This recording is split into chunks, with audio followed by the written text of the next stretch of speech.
रामलल्लाच्या प्राणप्रतिष्ठा सोहळ्याला उरले अवघे काही तास। आज 12:20 सोहळ्याला सुरुवात।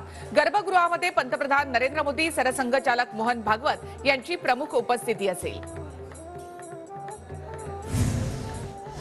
राम मंदिर सोहळ्यासाठी संपूर्ण अयोध्या नगरी सजली। राम मंदिराच्या मुख्य प्रवेशद्वाराला विविध रंगी फुलांची आकर्षक सजावट। राम मंदिर सोहळ्याच्या पूर्वसंध्येला शरयू नदीच्या तीरावर महाआरती। अयोध्येमध्ये संपूर्ण राममय वातावरण। रामलल्लासाठी राम मंदिर गेट परिसरात भजनाचं सादरीकरण। संपूर्ण अयोध्या नगरी प्रभू श्रीरामांच्या जयघोषात दुमदुमली। अयोध्येतील श्रीरामाच्या प्राणप्रतिष्ठा सोहळा मुंबई पुण्यातील चित्रपटगृहांमध्ये देखील दाखवला जाणार। मुंबईतील जवळपास 40 तर पुण्यामधील 9 चित्रपटगृहांमध्ये सकाळी 11 वाजल्यापासून थेट प्रक्षेपण।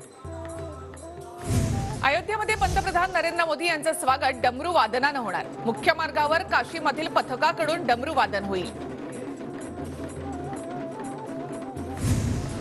अयोध्येतील लता मंगेशकर चौकामध्ये उत्साहाचं वातावरण। राम आणि सीता मातेचा वेश परिधान करत बालकलाकारांचं नृत्य।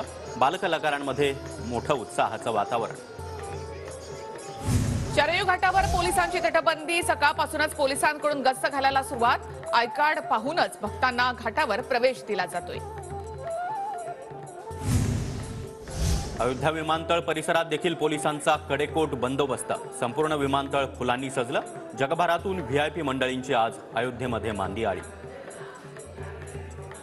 रामलल्ला प्राणप्रतिष्ठा सोहळ्याच्या पार्श्वभूमीवर संपूर्ण अयोध्येला छावणीचं स्वरूप। देशभरातून 6,000हून अधिक व्हीव्हीआयपी अयोध्येमध्ये दाखल होत आहेत। स्थानिक पोलिसांसोबतच राज्य राखीव दल आणि केंद्रीय बल अयोध्या नगरीमध्ये।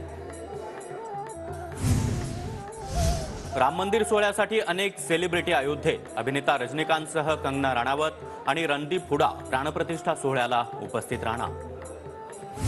प्राणप्रतिष्ठा सोहळ्यासाठी महानायक अमिताभ बच्चन आता मुंबईहून अयोध्येकडे रवाना झालेत। अनेक कलाकारांना सोहळ्याचं निमंत्रण। अभिनेता चिरंजीवी आणि रामचरण हैदराबादहून अयोध्येसाठी रवाना। आज अयोध्येमध्ये प्राणप्रतिष्ठा सोहळ्यासाठी अनेक सेलिब्रिटींची हजेरी।